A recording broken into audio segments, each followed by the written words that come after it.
Buenos dias, Chrissy, and thank you for joining us today at Business Spotlight Series. Buen día, Javier. Well, Chrissy, you're in Spain today, right? I hear. I am. I return to Glasgow on the 7th of September. Whilst I love my home city, it Yeah, is going to be a challenge leaving here. yeah. I can imagine. I can imagine. Great. Well, today we have Chrissy Scott, CEO of HyFi Ltd, independent financial advisors. And well, Chrissy, why don't you tell us a little bit more of what you do and for how long you've been doing it? Okay, so having had a career in the third sector, private sector, then public sector, I've spent the last 10 years building businesses and frameworks for inclusive growth, where I proved the modelling both effective and profitable in education and then manufacturing. I am now the co-founder of a fintech startup, so a big shout out for HyFi. That's about creating affordable and accessible finance solutions for underrepresented business owners and other businesses. And I have another business focused on circular human sphere and manufacturing, as well as running our own charity Involve.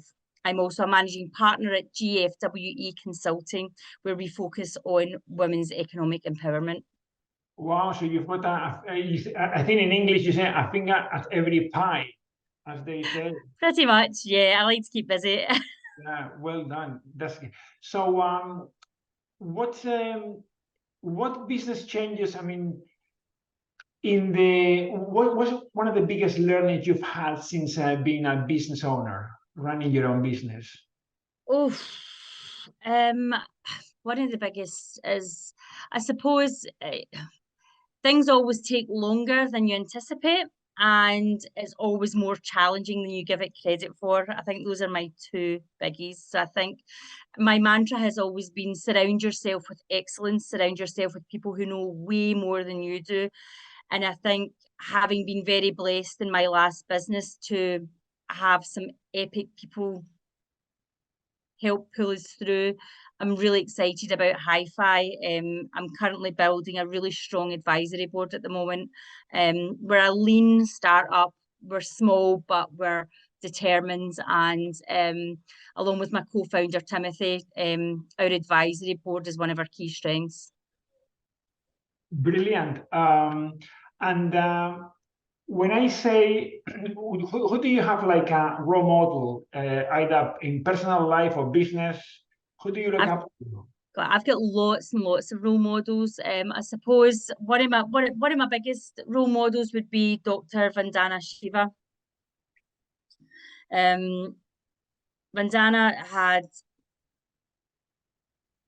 she's an Indian scholar and an activist who's proven that society and planet can thrive and prosper when not bowing to greed or corporate capitalism. But Kate Raworth and Alexandra Lamille as well, also big role models. Kate for having developed donut economics and Alexandra Lamille for developing circular human sphere. So Brilliant. yeah, I have big juicy role models, great Yeah, people doing great things. definitely. That's good. Good. And what are the aspirations for you and the business for the next 5 years? So the aspirations for the next 5 years is A, stay in business, grow the business. But as I said earlier, building our advisory board, the strength and excellence that we're building there through people who are way more seasoned in this arena than either I or Timothy are, is a big part of building that credibility. We've built the framework, we've built the modelling and the methodology. We know it can be delivered. So having great partnerships, that's another big thing that's going to be a factor in the next 5 years. Raising investment, we are currently gearing up to raise pre-seed so that we can pilot our MVP and gather the data from that and benchmark that before we go out to seed raise. And unusually, within the next 5 years, I'd like to step down as CEO and put a really stellar C-suite in place. Whilst I'm the right person at the helm initially, I really do want a strong C-suite to take the model forward. It's not my area of expertise, but I can get us to seed level. And I think it's really important to know that at that stage. I'll want to take a lesser role. I'll stay on as an owner, a co-owner, but I'll want to drop to an impact role. Impact's what's really my driver, what's important to me. I've ran a company before. I've run a couple of companies before. Great, I've loved the experience. That's not where I want to be. I'm a business builder. I love to build. I love problem solving. I love creating solutions for things that just haven't had that depth of delivery on them yet. So I think that's where my passion lies. Brilliant. You mentioned underrepresented businesses. Yeah. What type of businesses, just to give us an idea? So female-led businesses, Black-owned businesses, Asian-led businesses, businesses led by people with disability, people who are very young or much older. Traditional lending comes with a list of unintentional biases, particularly in and around credit risk matrices. So that's a big factor. I think there's a lot of scope to be changing how credit is currently assessed. I don't think it fits in line with our current society. And it was most probably developed by white middle-aged men for that factor. So there are many known and unknown biases that actually prevent, but I've done some early trials where I've used my own money to prove that this can shift if different methodology is attached. We need money to be unlocking that, not keeping people oppressed and having business drive forward. Brilliant. That's a great thing you're doing. So I mean, yeah. I mean, we are in the business of helping businesses. You are doing it on the financial side, giving them the financial muscle to grow and build a business, and yeah, it's fantastic. So, what do you think in terms of recruitment? In many businesses we talk to, they find extremely difficult to recruit talented people or to retain talented people. So there is a fight for talent at the moment, and across all industries. What's your experience been? So in my past business, there was a major skills gap, but we always managed to overcome that. I think culture and governance are two crucial factors to the recruitment and retention culture fit. Having a really strong vision. Gen Z, the writings about what Gen Z want, they want to make a difference. I believe what we are doing is going to make a massive difference. We want people with different thought ideology, but the same passion and same values to come aboard. And so I think we'll be able to attract that. HyFi is based out of Stirling University Innovation Park, and Timothy, my co-founder, is based out of Edinburgh, and I'm based out of Glasgow. So we're in the HyFi triangle. And right now we've got a space at Codebase as well as the Innovation Park, and we're also working remotely.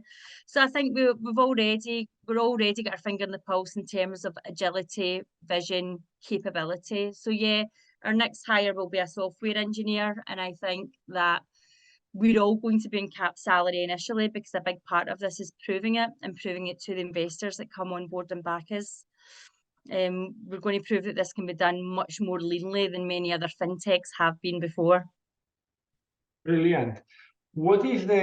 Chrissy, what is the main attribute you look for when you recruit people? Passion, heart, values, all day long. Skill we can build, but the person that you're hiring, they have to have that beating heart. And because I've always led purpose-led business, like both in education and then in manufacturing, it's not as difficult to have people align with making the difference that you're trying to achieve. I think it's one of the reasons why we've always been very diverse in our makeup also. Inclusion is a way of being, it's not a tagline. So if you are at heart fully inclusive, then you'll always attract that talent. And we've always been really fortunate to do that. So I'm hoping that luck and strategy stays with us. Yes, brilliant. Do you have any software or tools that you've used that other business owners may benefit from in their businesses? Yeah, I've actually come across a few tools lately. One of them was more for the manufacturing side of the business. We're working directly with a partner for our credit ratings system. So we'll be doing that. So I can't really talk too much about that because that's their IP. But we have an aligned piece of IP that we'll be partnering with that all around our methodology. But no, I think just know your numbers inside and out. Don't be shy about your numbers and be transparent with your team. I think that's really important. I think your team needs to know when you're doing well, but your team also needs to know when things are looking quite concerning. I think having that transparency in the team is really important. Yeah. I think the old way of business was very much, keeping everything very distant and hierarchical. I've always had very flat, hierarchical, open teams. Yes. And I found that works brilliant. And I would love to see that culture being adopted as we build and grow HyFi. Yes, I see that more and more with businesses being more transparent. And I love your comment of knowing your numbers because we as coaches demand from clients to know their numbers. Numbers is the language of business. So yeah, no, that's great. Yeah, and I think sales as well. Don't be shy about your numbers and don't be shy about sales. I wasn't naturally predisposed to those in the early days. Yes. But I think there are lots of tools and techniques. And I'm always happy to share that with anyone who has any burning questions, particularly in and around. As I say, I'm very new to fintech, but my co-founder isn't, and my advisory board certainly isn't. But they understand the vision that we have, and I think that's a big part of it. So yeah. Surround yourself with people who know way more than you do. That's your top tool. Yeah, exactly. I mean, Richard Branson said, recruit your weaknesses. Recruit No, with your, yeah. I always follow his advice of say yes and then figure out how to do it as you're going along. Yeah, definitely. Yeah, good. Can you tell us a bit what's been one of the main challenges that you've had to overcome in building a business?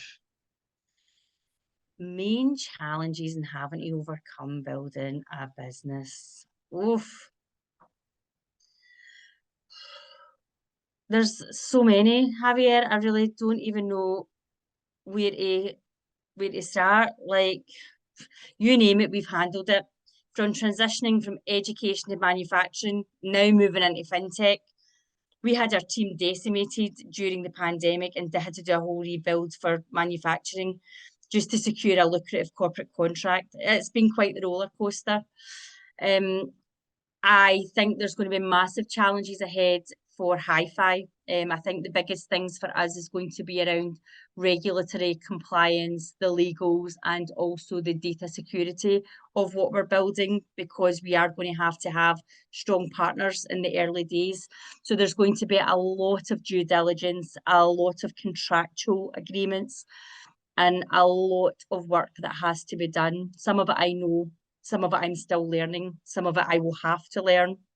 But I'm really glad that I've got an amazing co-founder that helps share that load with me. And we really do work, we really are very different in our approaches. So my strengths are his weaknesses and vice versa. So we pretty much are a good solid unit. So I'm really excited about that. Brilliant. Let's say you have a great, a co-founder to help you build a business, which is a big one, really. Yeah, my last co-founder was my husband, so that was very interesting. And whilst we will always continue to work together behind the scenes, I'm really excited about doing this with someone new. So yeah, very excited. Great. What if you started business again? What would you do differently?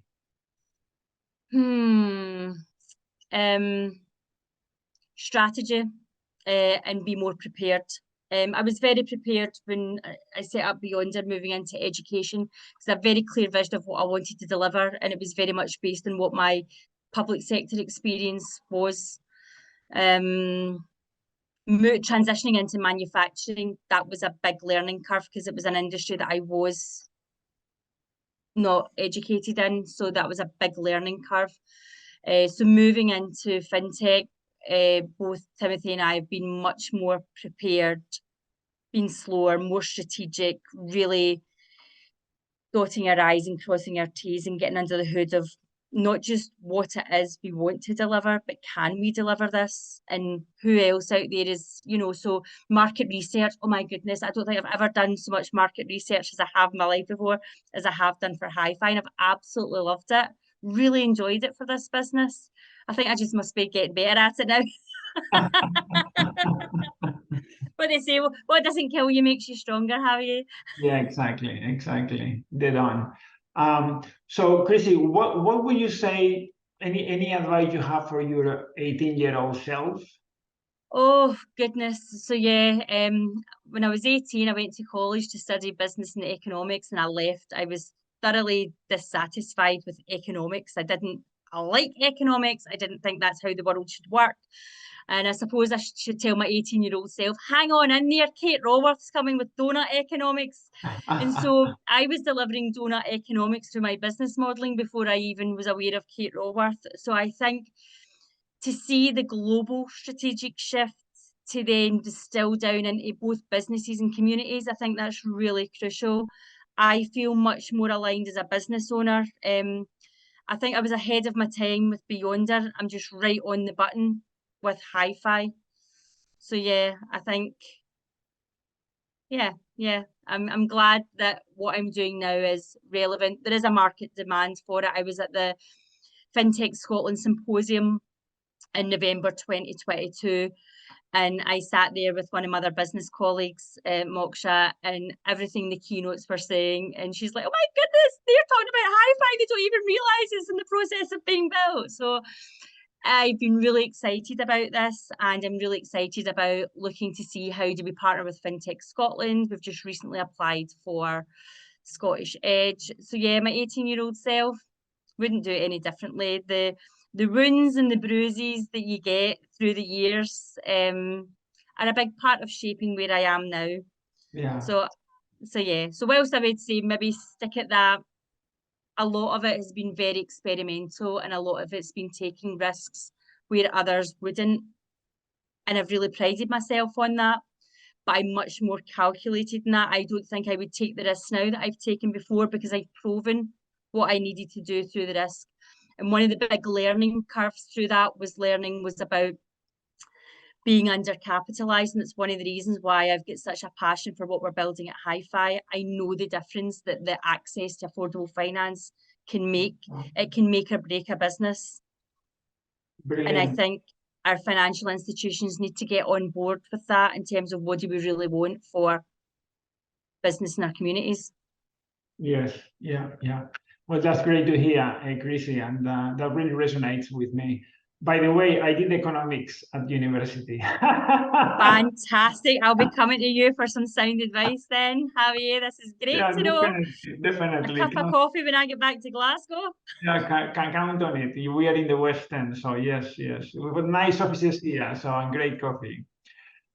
So just to wrap up, Chrissy, do you have any news or offers you would like to share with the audience, people watching this recording? No, for us, we're very invested in what we're doing, but we are looking for high net worth individuals to come on board. We're looking for banks to partner with. We really want people who want to create social mobility through business, whilst having a finger on the environmental pulse about how businesses can be that force for good. And if they are not properly capitalised, they cannot make that difference. And it's going to take all of us. So that old African proverb, if you want to go fast, go along. If you want to go far, go together. So yeah, anyone who's a backer, I'm running some personal pilots at the moment. So anyone that wants to come on board with that, we'd love to hear from some people. Any of our early pilots, we're actually guaranteeing all money back for any backers, because it is a big part of what we're doing, is us putting our money where our mouth is and proving what we are doing works. Brilliant. Yay. That's excellent. Well, thanks for sharing that. And Chrissy, thanks well, it's been a pleasure having you on board with us today at Business Spotlight. and for being so candid and sharing your experience with us today. Thank you so much. Thanks, Javier. Say hi to the team. Take care. Thanks for having me.